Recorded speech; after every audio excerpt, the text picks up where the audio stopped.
Welcome back. Well, ordinarily today would be Project Sunday, but I'm afraid I don't have a project for you today. It seems I overestimated my ability to recover from that whole tube up the nose thing, and I am still sniffling quite a lot. Kleenex here, and tools and brain on vacation from antihistamines, bad combination. So I thought today we would finish up the trip to the fancy schmancy antique store, because there were a few things that I had purchased that I have not yet shown you, plus a few things that I photographed because I simply thought you'd like to see them. So we'll get started when we come back.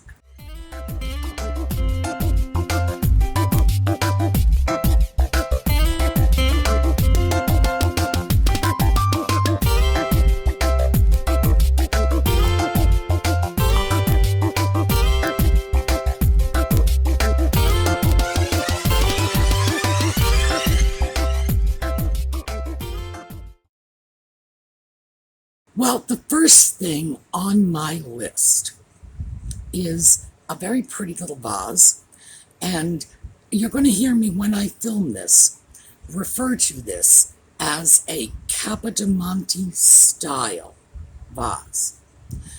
Real Capodimonte comes from Italy, but it was a very popular form of porcelain work with applied decoration, usually flowers, leaves, buds, very delicately sculpted little petals. And I did buy this one, so let me show you. Okay, $12.99. So again, it's over my budget, but I am taking this piece. It's unmarked, but it has these great Capodimonte style flowers, and every single petal is intact. And that's unusual for these pieces. If a piece has any age to it at all, chances are one of the petals has broken off. Not this one. So consequently, I'm going to take it because people who collect Capodimonte style porcelain, well, frankly, they're hungry for pieces that have some age to them and are in good condition, condition being key. So yes, I think that will find a buyer.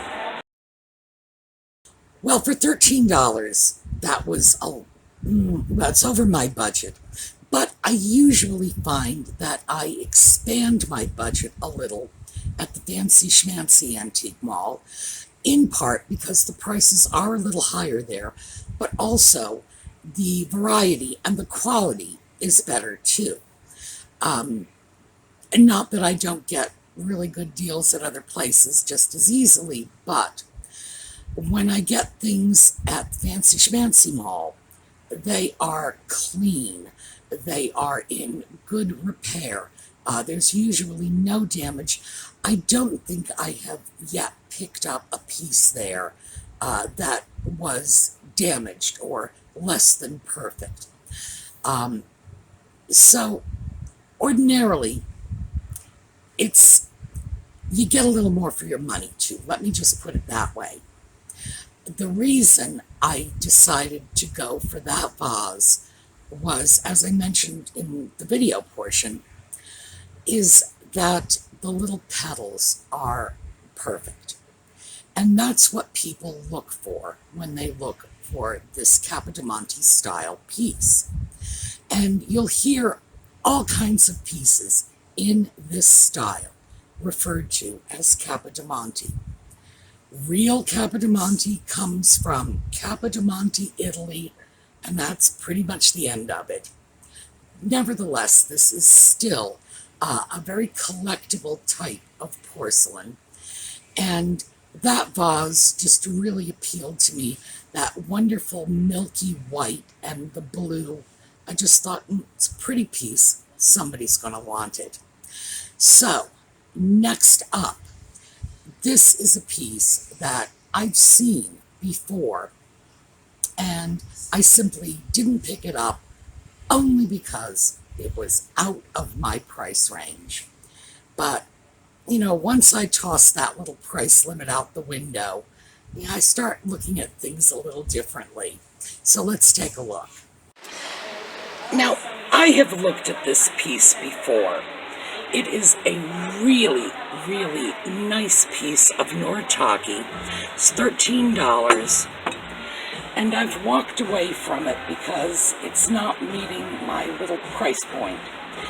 But given the fact that I have thrown that price point out the window today, I think I'm going to take this with me. There was a time when divided trays like this were all the rage. People would put them out and, they'd put different condiments or little, chopped up vegetables, whatever. And it was sort of a thing to have a divided dish. You put one thing in one half of the dish, something else in the other half. And, it was a divided dish. It was just new and clever.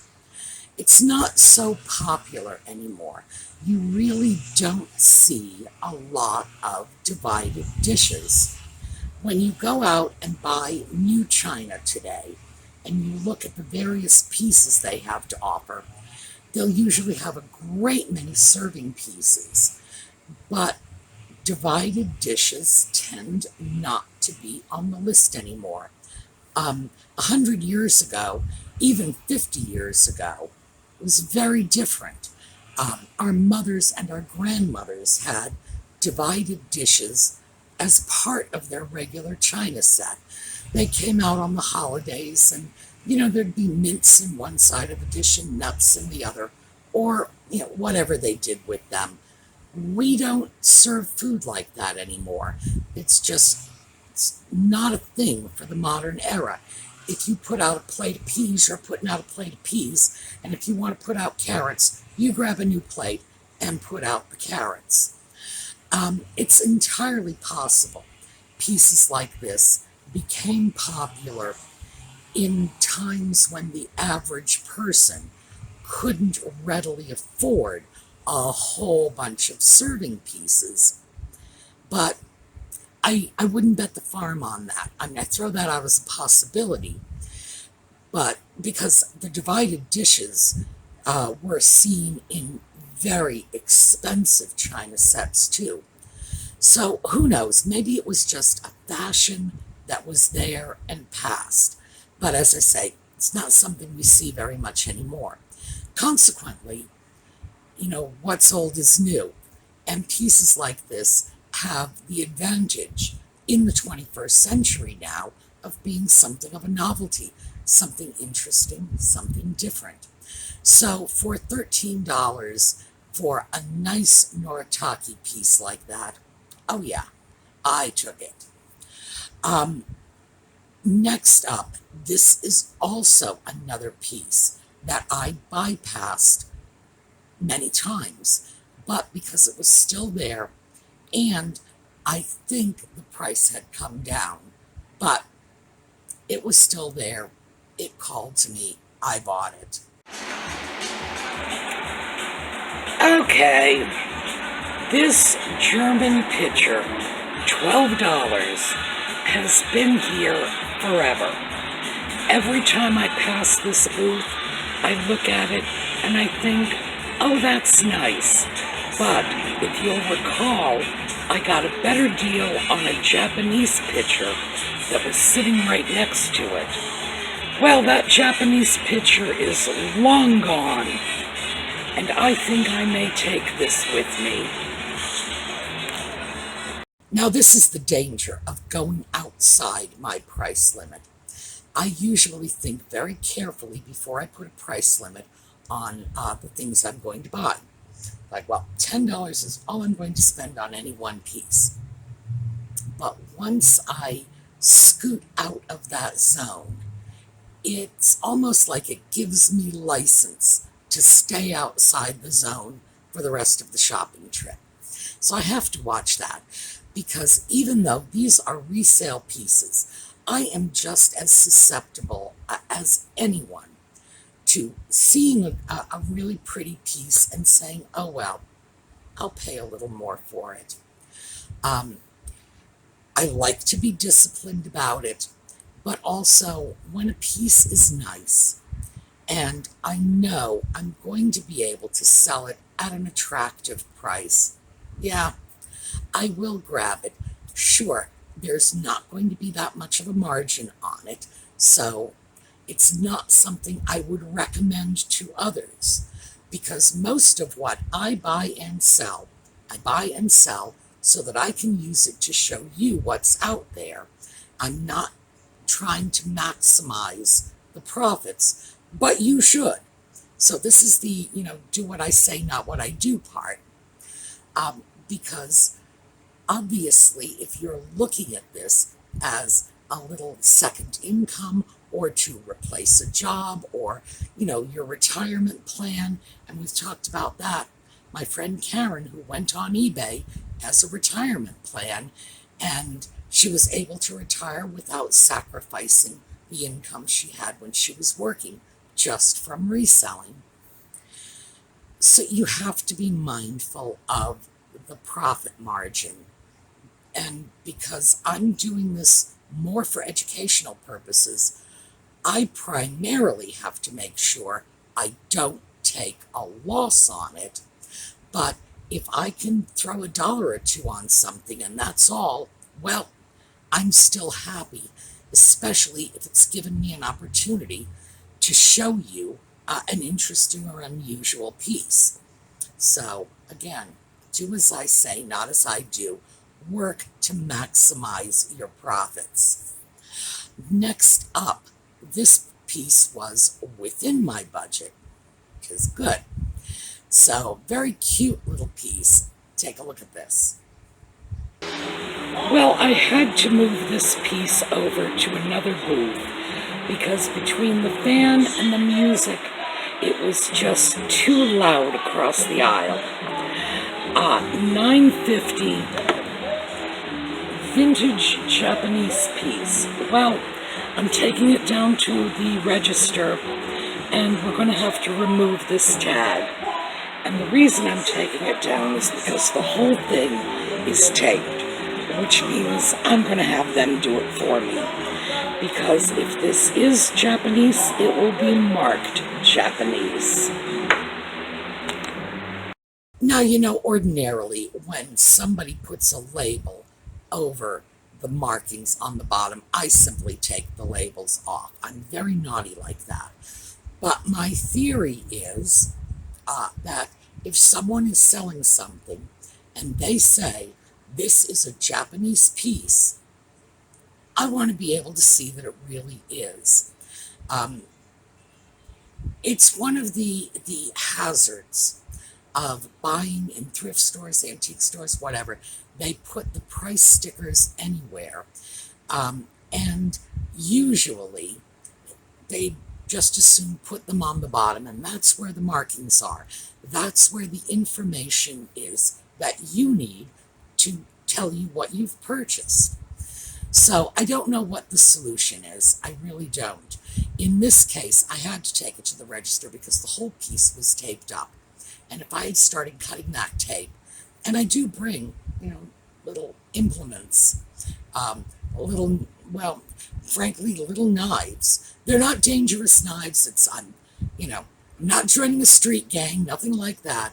But I do bring a little knife so that I can do this. But when a piece is all taped together so that the lid doesn't separate, there are 2 reasons you want to bring it to the register and have them take it apart. One is you want to be able to look at the markings to make sure it is what the dealer says it is. And I'm not saying dealers will necessarily lie, but they can look at a piece, and that piece, for example, it had a Japanese design. How do I know the dealer is saying this is a Japanese piece because it has a Japanese design, or it's a Japanese piece because it was actually from Japan, you see?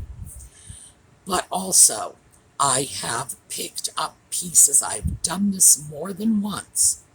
And this is where I think the dealers are not always quite as upfront as they should be. They'll tape a lid on the sugar bowl. You get that home, you take it off, and you find the underside of the sugar bowl is chipped, dinged, cracked, gouged, big chunk missing from it, whatever. And that has happened to me more than once. So what you learn from that is if they're going to tape it up like that, have the cashier at the register untape it. Because what you pay for the piece is usually a direct reflection of what you think it's worth. And you're going to think it's worth a lot less if it's chipped and gouged and has pieces missing. So, and that's something that, as I say, when a dealer does that, it's usually an intentional concealment of damage. There's no nice spin to put on that. So you want to know that, because those are dealers that you don't necessarily have to avoid, but you do have to look carefully at what you buy from them. And you want to know what you're paying for. You get it to the register. If it's broken and you don't feel it's worth that price with, the breakage, make sure the person at the register is clear about the fact that it is broken. Ask them to mention it to the dealer, because that may be enough incentive for the dealer to either, put a price appropriate to the damaged bit on the piece, or to accurately list that it has damage. You never know. Next up, I'm sorry, did I tell you? I don't know, did I remember to tell you? The piece was from Japan. It did actually have a Japan marking on the bottom. I'm glad that I had them take a look at it, so at least I could be sure of that. That one at $9.50 was good. It was in my price range. It's a really cute piece, and because of the marking, I realized it had more age to it. So the dealer would have been better off to let me see that going in, because frankly, more age means I'm willing to pay a higher price for it. So it's not always in their best interest to hide the marks. Next up, this one was quite a little bargain, tiny little piece. This is adorable, and $2.25, that is going on top of a Tidbit tray for sure. Yeah, just a little itty bitty, I don't even know what you would call that piece. Just tiny. So small, it's more like a figurine than a dish. A piece like that is going to make a great little topper for a Tidbit tray. When a Tidbit tray has, if it has something that I'm calling a topper, it's because I don't really think it's going to have a functional purpose. I think it's just going to be a little decorative piece on the top for aesthetics only. But who knows? Somebody might find a little use, for a teeny weeny little piece like that. I'm assuming that what will happen is I'll combine it with some plates. It will be pretty, and somebody will say, oh look, here are the 2 plates on the bottom, and that little thing on the top is just for decoration. Who knows? But at $2.25 was really cute, and I really did like the colors, so I was glad to get that. And then, for something totally different. Well, we are in one of the primitive booths. They have all kinds of interesting early items here. This cupboard, $7.75, beautiful piece. What they are saying is 1800s covered raised panel. Absolutely correct, definitely 1800s. Very classically styled. I would be willing to bet this was a home-built piece. That, you know, Ma said to Pa, I need somewhere to put the jelly. And he said, I'll dig out my saw, Ma. So, a lot of pieces like this that were just homemade on the farm can be incredibly beautiful, and certainly worth the kind of money they're asking for it.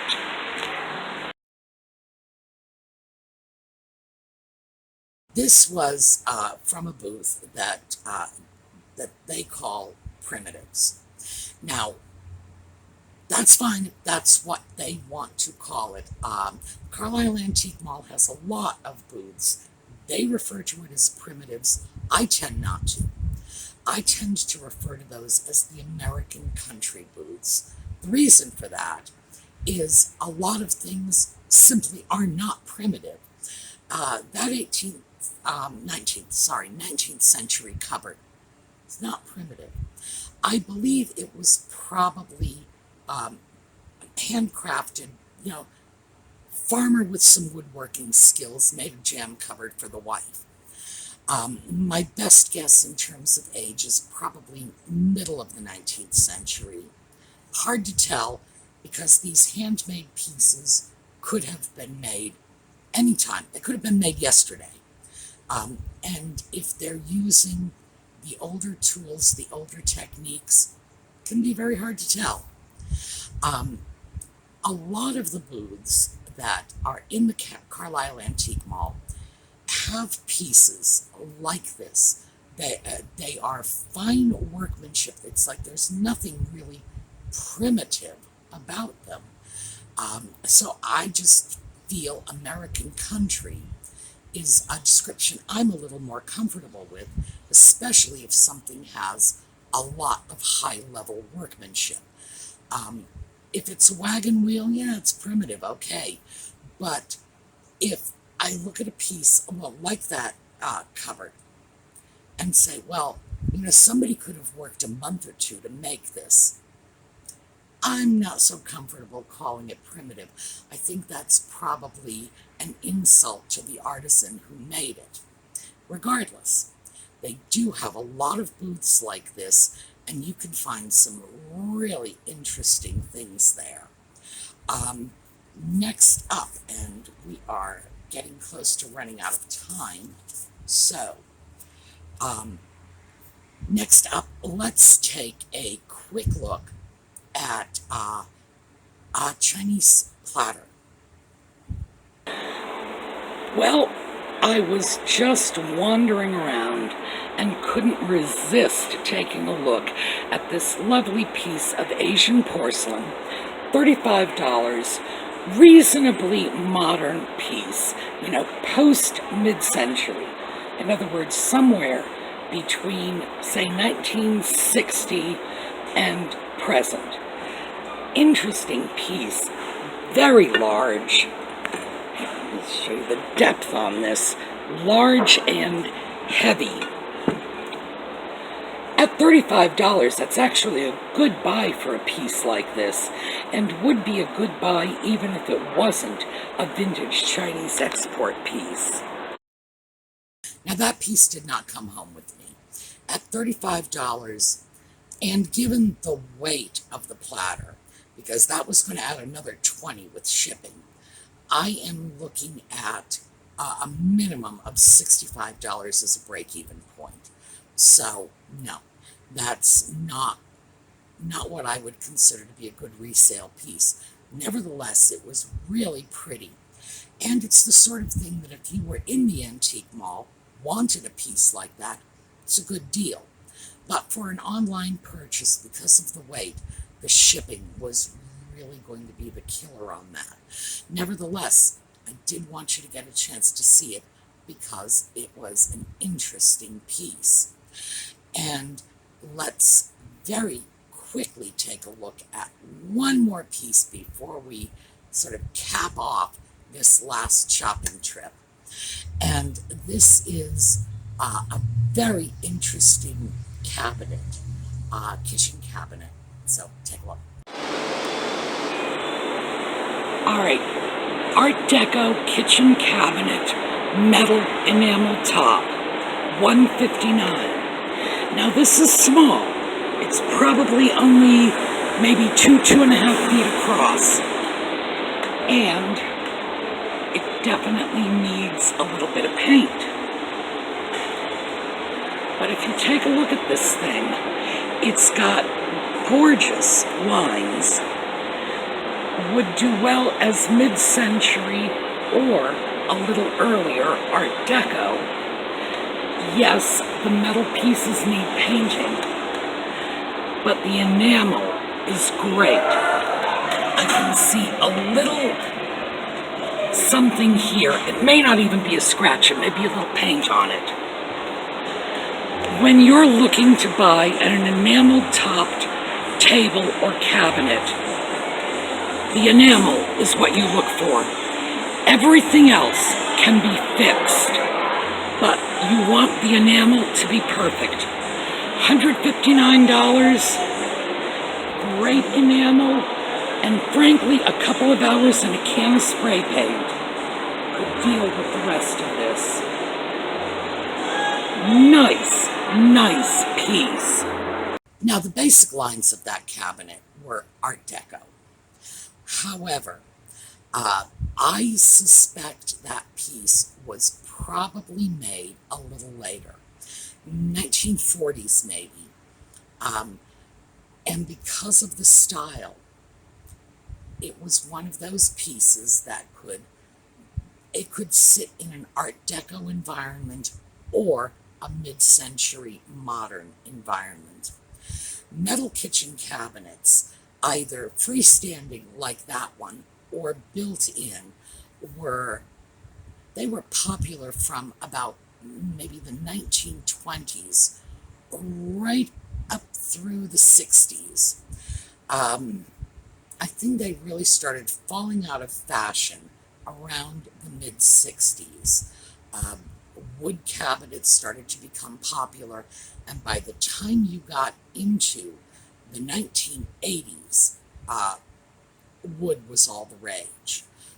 You remember 1980s kitchens? They were oppressively oak. I love oak. I mean, bookcase right here, that's oak. I'm crazy about oak. But gee, it was overwhelming in the 80s. Everything was oak. Everywhere you looked, it was oak. And I think there was a point in the 80s where I kind of started to overdose on oak. It took me a while to get back to it.